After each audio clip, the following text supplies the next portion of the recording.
So, this week I had the opportunity to read 2 different plays, which was pretty nice because I haven't read plays since my junior year of high school. The Children's Hour, I thought, was, of the 2, was just a little more, it was definitely more accessible, and the story was, had characters in it that I recognized, you have an evil person juxtaposed, like Mary, fairly evil, even though she's a kid, but she reminded me a little bit of, Peter Pan, who was a kid who just doesn't know when to stop, or how to stop, because those are things that you learn over time. I liked the fact that she was juxtaposed with Jo and Karen a lot, because you had Karen, who was kind of just good, and the way that the character was described as a character was really good. She's gentle and kind and whatnot, and then the way that she acted was just very kind to all of the students, and then she just wasn't having any of Mary's her lies or anything like that. And then you had Jo, who was willing to openly admit that he wasn't perfect and that he'd lied in the past, in comparison to Mary, which I felt was more of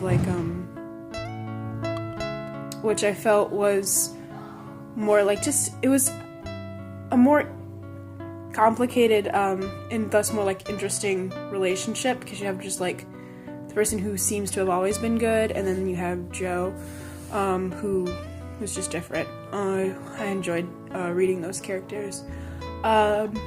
Psychosis by Kane, the 448, was really intense, but I appreciated the intensity.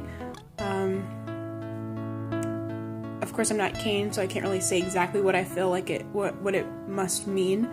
But the way that they used the line breaks and the different structures on each page to emphasize the kind of the disorder and the chaos that they were experiencing was really, which is something that I'd never seen before, so it was just cool, interesting, cool.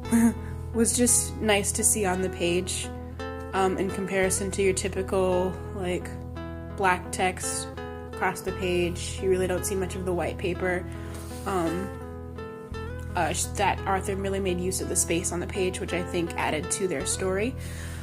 I kind of picked up on throughout the text, I picked up on throughout the text that the person was feeling dysphoric, I believe that's how you say the word, and also feeling like they were being railroaded into being sane or being normal by their doctors and by the people around them. And it made me really sad. I was scared for them. Well, not scared, but I was anxious for them throughout the whole play. And then it was a sad play. It was, well, not a sad play, but it was just a sad story. And I've never seen literature that kind of talked about what I'm pulling from the clues is either transness or gender queerness. I just never seen that in literature before, at least not in that way, so that was new. I got to try my hand at editing papers again on Eli, which was nice. I think I did a better job of critiquing and giving feedback this time around than I did the first time, because I wasn't as concerned with the way that people were perceiving me based on my comments that I made. I was just trying to be as helpful as I could as a reader / editor / classmate. So the experience, I think, was more successful overall, and I hope that my teammates got more out of that editing than last time. So that's it for this week.